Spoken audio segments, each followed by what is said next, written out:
세인트루이스 제일장로교회 새벽예배 나오신 성도님들을 진심으로 환영합니다.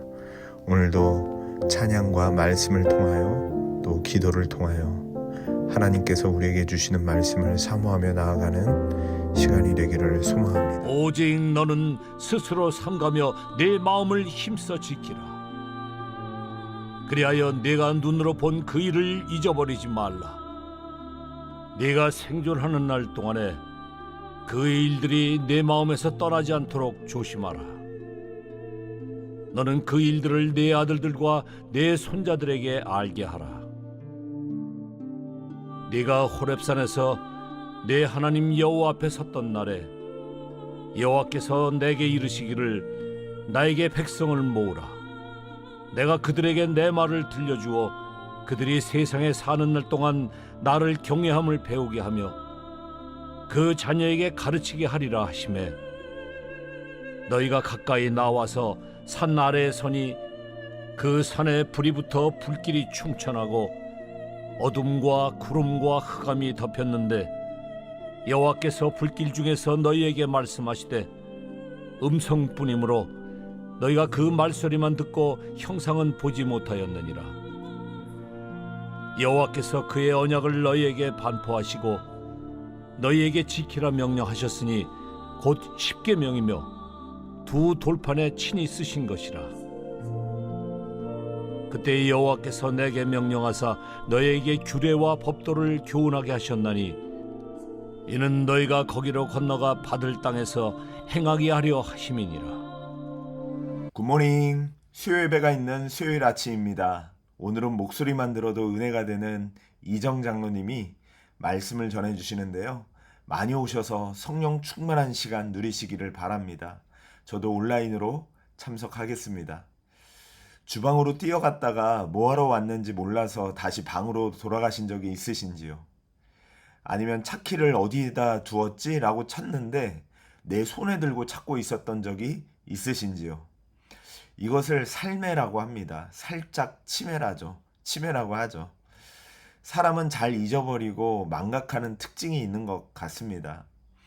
이스라엘도 마찬가지였는데요.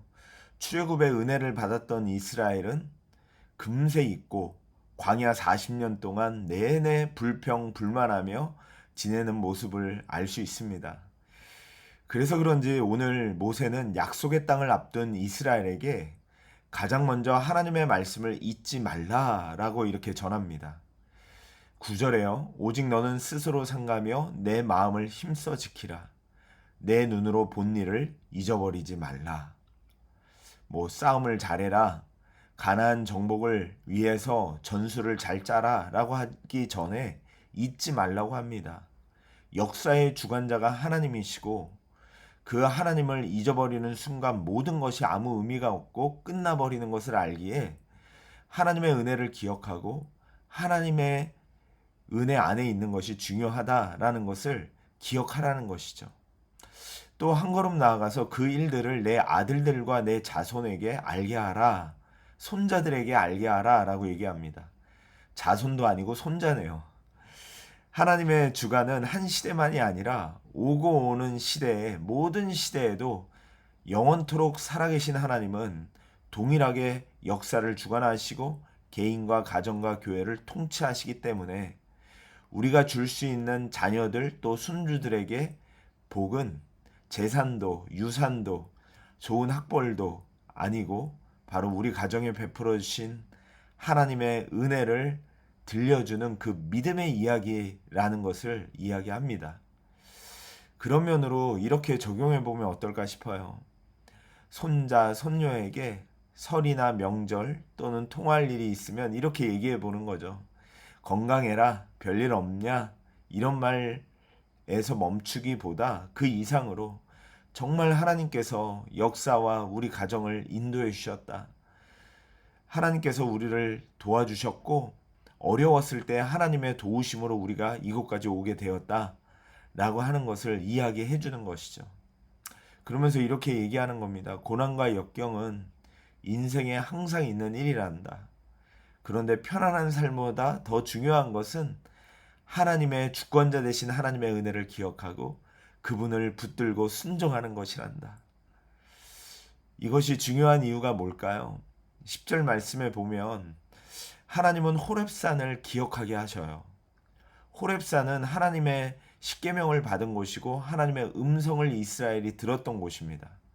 산이 불과 흑암과 구름으로 덮였었고 음성만 들리고 형상은 보이지 않았다고 하죠. 즉 이스라엘은 하나님을 눈으로 본 것이 아니라 말씀으로 하나님을 만났다라는 것을 표현해내고 있습니다.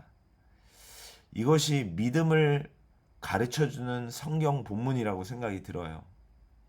사람은 보는 것을 붙잡고 싶어 하기 때문에 세상의 성공과 환경과 여건에 따라서 흔들리는 게 아닌가 싶고요. 그러나 하나님은 형상으로 나타나지 않으시고 말씀으로 만나는 하나님이다 라고 가르쳐 주는 것 같습니다. 어떤 분들은 이렇게 얘기하실 것 같아요. 목사님, 저는 하나님을 만나본 적이 없습니다. 그래서 자녀 손손이 이 말씀을 전하는 게 아직 주저됩니다 라고 하시는 분들이 있다면 이 말씀이 위로가 되면 좋겠다라는 생각이 듭니다. 의심하지 마십시오. 이스라엘도 하나님을 본 것이 아니라 이스라엘은 듣기만 했습니다. 하나님의 말씀이 그리고 지금까지도 역사를 이끌었고요. 믿음의 선진들을 보니까 지금까지도 그 믿음 속에 갈 바를 알지 못하고 나왔던 아브라함부터 시작해서 수많은 증인들이 있어요. 그리고 수많은 증거들이 우리들 눈앞에 밝히 보입니다. 의심할 이유가 없습니다. 의심을 한다면 우리가 아마 교만하기 때문이지 않을까 싶습니다. 그런 면으로 더 이상 하나님 의심하지 마시고요. 믿음을 물려줍시다. 다음 세대에게 하나님의 말씀을 전해줍시다. 내 개인과 가정과 교회와 세계의 역사를 주관하시는 하나님, 그 하나님께서 놀라운 능력으로 우리를 붙드시고 사랑해 주시고 은혜 베풀어 주시고 인도해 주시고 그것을 자녀들에게 알려주십시다. 이것이 가장 큰 복을 우리 자녀들에게 주는 것이라는 생각이 듭니다. 믿음은 기억될 때 살아나고 또 전해질 때 이어진다는 것을 보게 돼요. 마지막으로 저는 이런 말씀을 드리고 싶어요. 이스라엘 백성들보다 우리들이 훨씬 더 낫습니다. 왜냐하면 우리는 예수 그리스도를 보았기 때문에 그렇습니다. 예수님은 말씀 자체이신데요. 율법의 말씀을 이스라엘은 들었지만 우리는 말씀 자체이신 예수님을 직접 보았습니다. 그분이 우리의 죄를 담당하기 위해 이 땅에 오셨고 고난당하셨고 십자가를 지셨고 죽으시고 부활하셨습니다. 그래서 이스라엘보다는 우리가 더 큰 은혜를 입었고요. 우리는 귀로만 듣고 확신할 수 있는 게 아니라 눈으로 보며 확신할 수 있는 자들이 되었습니다. 그러므로 우리 사랑하는 성도님들, 오늘도 예수님의 마지막 명령을 마음에 새기면서 자녀들과 우리 주위에 있는 사람들에게 나아갔으면 좋겠어요. 이렇게 마태복음에 부활하시고 승천하시면서 얘기하셨죠. 너희는 가서 모든 민족을 제자로 삼아 내가 너희에게 분부한 모든 것을 가르쳐 지키게 하라. 하나님께서 우리에게 베풀어 주신 은혜, 참 어렵고 힘든 삶이지만 주님의 십자가와 부활을 통해 우리에게 소망을 주시고 넘어질 때마다 다시 붙잡아 주시고 일으켜 주셨던 하나님의 은혜, 그 은혜 때문에 우리가 이 자리에 있잖아요. 그것을 오늘도 전하는 삶 삽시다. 자녀 손손이 이 은혜를 나누어 주는 삶으로 나아갑시다. 그 가운데 평생에 복된 믿음의 명문 가문, 하나님의 역사하신 가운데 쓰임받는 가문, 하나님의 복을 흘려보내는 가문 되시기를 축복해 드립니다. 잠깐 제가 또 오늘도 기도하고 마치겠습니다. 하나님 아버지, 우리 사랑하는 성도님들의 삶과 가정과 우리 교회가 하나님의 복을 흘려보내는 명문 가문, 하나님의 은혜를 잊어버리지 않고 간증하는 교회 되게 하여 주옵소서. 예수님의 이름으로 기도드리옵나이다. 아멘. 사랑하는 성도님들, 하나님의 말씀을 붙드는 주온세 시간이 그 은혜 가운데 나아가는 시간인 줄 믿습니다. 계속 주온세 공예배 리딩 지저스로 승리합시다. 오늘도 주 안에서 승리하시고 복음 전하는 삶 사시고요. 많은 사람들 또 전도해서 교회를 채워주시기를 바랍니다. 오늘도 승리하시고 수요 순예배가 저녁 8시에 있습니다. 다 오시고 정시간이 안 되시는 분들은 또 내일 오전 6시에 주원새로 저는 만나 뵙도록 하겠습니다. 사랑합니다. 축복합니다. 승리하세요.